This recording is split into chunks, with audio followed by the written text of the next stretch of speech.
Вашингтон, ова е Newsflash, ТВ журналот на Гласот на Америка на македонски јазик, а јас сум Лилица Китановска.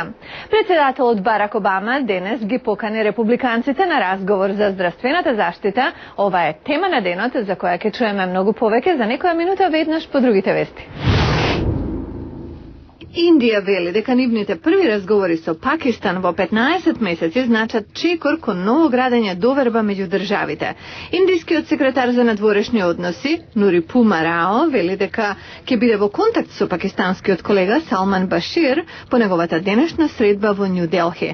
Ова беа први разговори на државите од терористичките напади на Мумбај во 2008 година, кога односите беа дополнително затегнати. Индија ги обвини милитантите со седиште во Пакистан за нападите, а Исламабад ветил дека ќе стори повеќе во борбата против тероризмот. Кина вели дека Соединетите Американски држави ги загрозуваат билатералните врски со неодамнешните сделки со Тајван.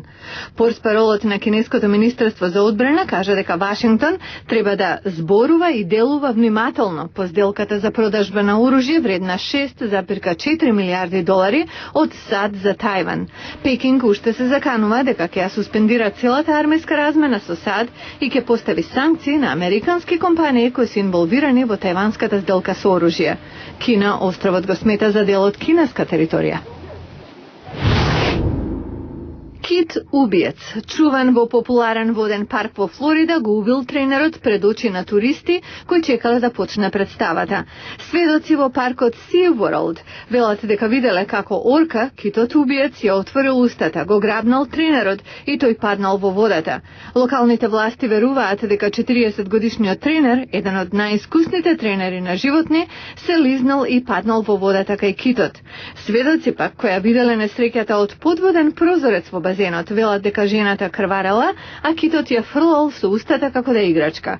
Официјални представници велат дека истиот кит убиец бил инволвиран во два други смртоносни инциденти во 1991 и 1999.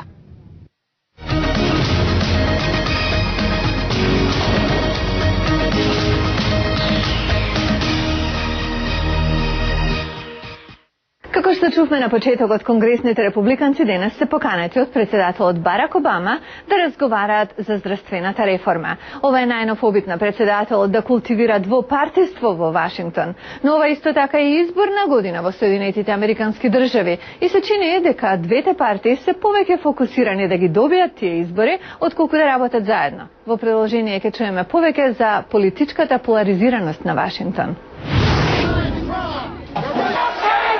Внатрешните политички борби во САД се чини дека се интензивирани последнава година. Всушност, толку е лошо што некои законодавци решија да се пензионираат наместо да се кандидираат за реизбор.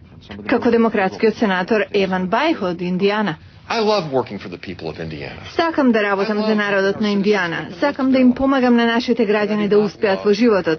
Но не го сакам Конгресот. Дури во време на огромни национални предизвици, овде работата не оди, вели тој. Последни истражувања на јавно мислење покажуваат дека големо мнозинство од американците се или незадоволни или лути за состојбата на политиката во Вашингтон. Ова прашање беше покренато при посетата на претседателот Обама на републиканците од представничкиот дом кој се собраа во Балтимор. Не сме испратени во Вашингтон да се бориме во некој вид кафез за да видиме кој ќе преживее. Народот тоа не го сака. Испратени сме да работиме заедно, да решаваме проблеми што надоаѓаат секој ден. Републиканците ги обвинуваат демократите за состојбата. Ова е конгресменот од Џорџа, Том Прайс. Председателе, колку пати од вас се чуени изјави дека републиканците немаат идеи ниту решенија? Но историчарот Мат Далек од двопартискиот центар за политика вели дека има повеќе од доволно причини за политичка нефункционалност. Медиумите се активни 24 часа 7 дена во неделата. Конгресните општини се прекројуваат, парите влијаат на политиката, сето тоа постои и се заострува. Но не било секогаш така во Вашингтон. Како што вели поранешниот конгресмен Боб Едгар, некогаш политиката завршувала со денот на изборите. Од тука се работело заедно.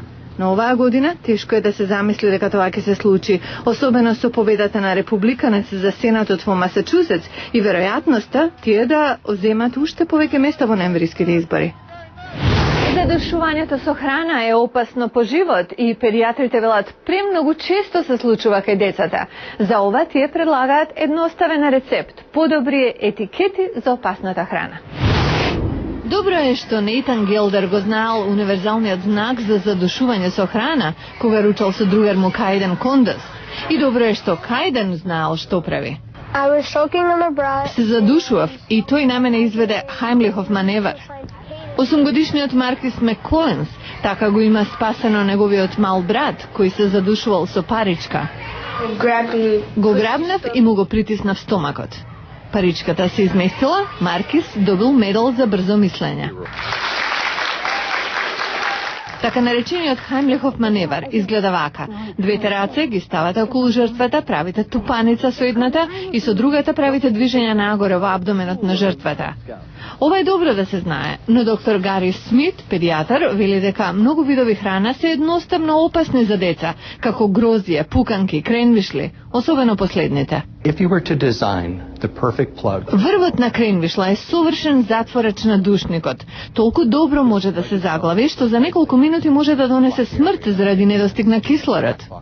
Доктор Смит од детската болница во Охајо и други педиатри велат дека мора да има предупредувачки етикети на високоризични видови храна.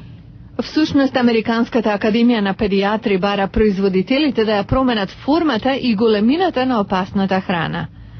Од друга страна, родителите може многу да сторат со сечење на оваа храна на мали парченца или, како во случај со бомбони, семки, неварени моркови и цели зрна грозје, никогаш да не бидат давани на мали деца.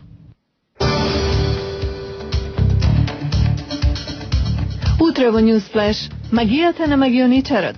Многу работа, но и смеа.